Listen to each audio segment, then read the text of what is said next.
তোমার তো উঠো না। আসো উঠে আসো। ও অটো অটো উঠতে পারতেছো না? তোমার আজকে এই জায়গা রেখে দেবো। আজকে রেখে দেবো এই জায়গা। একটু রাখি একটু। ও আব্রাহাম লিঙ্কনের একটা উক্তি আছে, প্রত্যেককে বিশ্বাস করা বিপজ্জনক, কিন্তু কাউকে বিশ্বাস না করা আরো বেশি বিপজ্জনক। আসলে বর্তমান সমাজটাই এমন।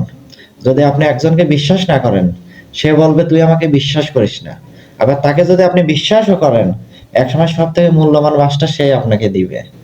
হ্যাঁ, এটাই আর কি। রাগকে শাসন না করলে রাগই পুরো মানুষকে শাসন করে। কেননা যে নিজেকে দমন করতে পারে না, সে যেমন নিজের জন্য বিপজ্জনক, অন্য সবার জন্য বিপজ্জনক। জালালউদ্দিন মোহাম্মদ রুমির একটা কথা আছে, গতকাল আমি চালাক ছিলাম, তাই পৃথিবীকে বদলাতে চেয়েছিলাম। আজ আমি বিজ্ঞ, তাই নিজেকে বদলাতে চাই। আসলে কথাটা এমন যে আপনি যদি কাউকে নিজের ইচ্ছাতে বদলাতে চান, তার বিপরীতে আপনি শুধু লাঞ্ছনাই পাবেন। আর যদি আপনি নিজেকে বদলান, একজন আপনাকে দেখে অটোমেটিক বদলে যাবে। আপনি হয়তো কারো ভুল সংশোধন করে দিতে পারবেন, কিন্তু কারো স্বভাব পরিবর্তন করতে পারবেন না। তাই কারো স্বভাব পরিবর্তন করতে গিয়ে নিজের আত্মসম্মানকে নষ্ট না করে সেখান থেকে দূরে সরে আসাটাই প্রকৃত ব্যক্তি।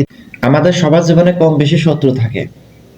আমরা অনেক সময় ভাবি আমাদের ওই শত্রুটা না থাকলে ভালো হতো, কিংবা ওই শত্রু মারা গেলে ভালো হতো, কিন্তু এটা আসলে ভুল ধারণা। শত্রু মারা গেলে আনন্দিত হওয়ার কোনো কারণ নেই। কেননা আমরা যদি শত্রু সৃষ্টির যে কারণগুলো, এইগুলো যদি সংশোধন না করতে পারি, আমাদের জীবনে শত্রু অভাব হবে না।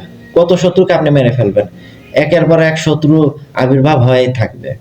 এই জন্য আমাদের উচিত শত্রু সৃষ্টি যে কারণে হয়, ওই কারণটা সংশোধন করে নিজেকে শুধরে নেওয়া। জর্জ হারবার্টর বলেছেন, জ্ঞানীর হাত ধরা যায়, কিন্তু বকার মুখ ধরা যায় না। এজন্যই জন লিপগেট বলেছেন, যে নদীর গভীরতা যত বেশি, তার বয়ে যাওয়ার শব্দ তত কম। এমন কাউকে ভালোবাসো যে তোমার চোখে জল আসার আগে তা মুছে দেওয়ার জন্য চেষ্টা করে। কারণ কাউকে ভালোবাসা সহজ, কিন্তু ভালোবাসা পাওয়া অনেক কঠিন। একজন ঘুমন্ত ব্যক্তি কখনোই আর একজন ঘুমন্ত ব্যক্তিকে জাগাতে পারে না। ঠিক তেমনি একজন প্রকৃত জ্ঞানী ব্যক্তি কখনোই সুখের সন্ধান করে না। কি মামা, শেয়ালের মতো নিজেকে অনেক চালাক ভাবো? ধরা তো তোমাকে একদিন খেতেই হবে, আজকে কালকে পরশু, না হয় তারপরের দিন। শেয়াল কিন্তু অতিরিক্ত চালাক, তবুও সে মানুষের ফাঁদে আটকায়। তুমিও মামা ধরা খাবা একদিন, শুধু একটু অপেক্ষা করো।